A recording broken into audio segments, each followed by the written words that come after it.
Hey everyone, welcome back with another session of social studies. I hope you are doing well. So today we will discuss a new chapter, that is communication.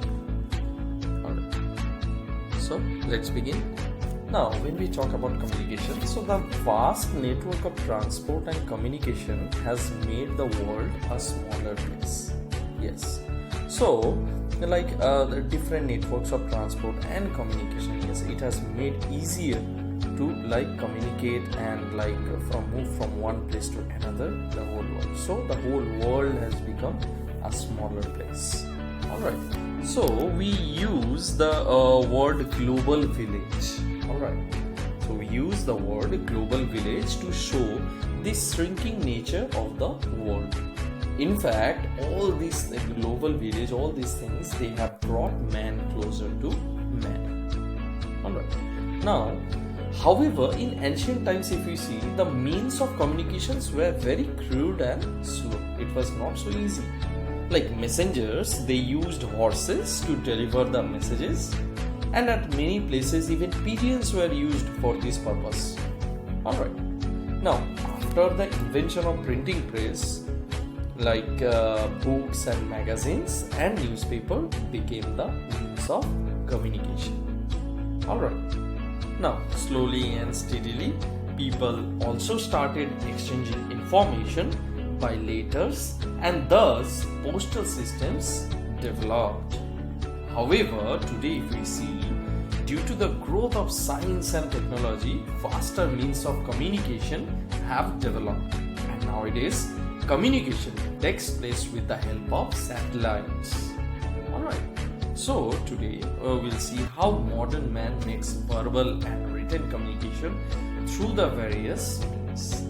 Now when we talk about this communication, like communication can be classified into two groups. First we have the personal communication, and next we have that is the mass communication. Alright, so today we will discuss all about the personal communication. Now, first thing first, so what do you understand by personal communication? So the communication that takes place between a sender and a receiver is called personal communication. Alright, so that means a sender will be there and a receiver will be there. So the communication that takes place between them is called personal communication. Now, personal communication doesn't mean that it will be only related to only two persons. So it takes place between family and friends also. So it can be more than two persons also. And it takes place between family and friends. Now, under these personal communications, we have lots of things. So different types of personal communication, we will see them one by one. First we have that is the postal service. Yes, children. So today we can send and receive messages through the postal system. Alright, but it has got a long story. Now, the postal service in India, it was started by ch.10. It was started by ch.10. Now, letters, parcels, aerogram, and money, all these things can be sent by the postal system. Alright.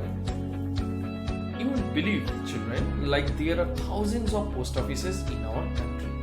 And this makes our postal network one of the biggest in the whole world. Alright, now as there are thousands of post offices, how we are supposed to understand which one it is to which one? So for that we have postal index number. So all the post offices have a postal index number, that is PIN code. So this PIN code is different to all the post offices in the country. It's not the same. Alright, now the private agencies along with the Indian Postal Service that we have.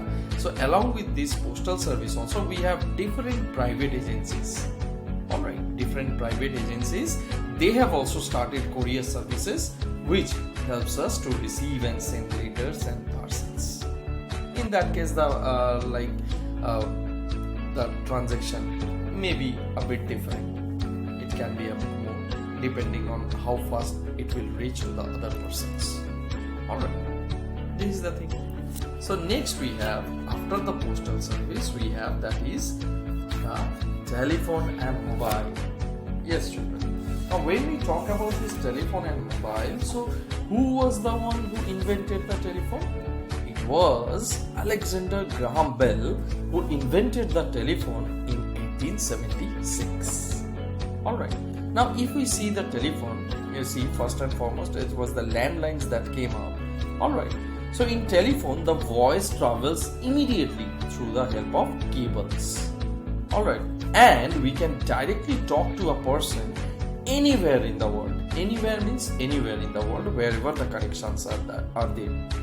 Alright, with the help of telephone. Now, when we use telephone, different facilities are there. Alright, first thing that is there, that is the STD. That is, what is the full form? That is subscriber trunk dialing.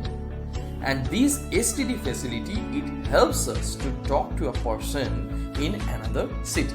So suppose you are in Kolkata, if you want to talk to a friend who is in Mumbai or Delhi, so with this STD facility you can easily talk to them. Now if your friend is staying in outside country or in different countries, so that time the ISD facility, that is international subscriber dialing.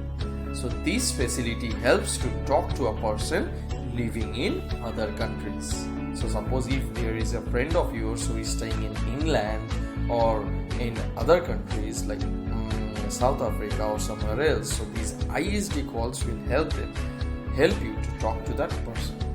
Alright, now after the telephone came the mobile phone. You can tell it the updated version of the telephone. Now with the advent of technology, all these wireless telephones in the form of mobile phones came up. Alright, now mobile phone. What are these mobile phones?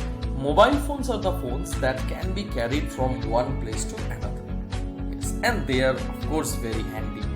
Alright, now this when mobile phone was first came up, so they were wireless phones and there were no such features. But slowly it developed lots of features. One such feature is that it's called SMS. That is, what is the full form? Short messaging services. We always send SMS to your friends, isn't it? For some necessary purposes also. So that SMS feature is there in the mobile. So through which we can send and receive messages. And this SMS feature is not there in the telephone, that is the landline phones. Alright.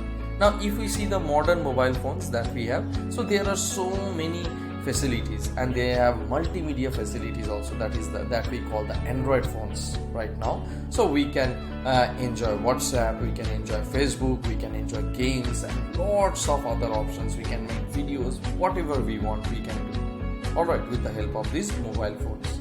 So with the advent of the technology, new technology, days are passing and it's developing a lot. Alright, so all these things. Now next we have, that is fax. So basically we know it as facsimile. Now what is this? Now facsimile or fax machine transmits written or printed text or pictures through telephone cables. Alright, now the exact copy of the document reaches the receiver instantly. It doesn't take 1 hour, 2 hours. So whenever you will send it, the receiver will receive it instantly within 2 to 3 seconds. Alright, so but still this fax machine, a small story I am sharing with you. The modern fax machine came into common use during the 1980s. Alright, but the patent for the fax machine was granted to Alexander Bain in the year 1843. So that's around 33 years before the invention of the telephone. You see, so it was there. Alright, now if you see industries that rely on fax machine transmission include the real estate, alright, and the sales companies. So they depend on faxes for ordering purposes. Okay, so last one under this personal communication that we have, that is the email.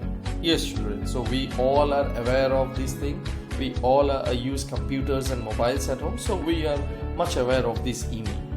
Okay, so what is this email? Electronic mail or email is a popular means of communication, isn't it?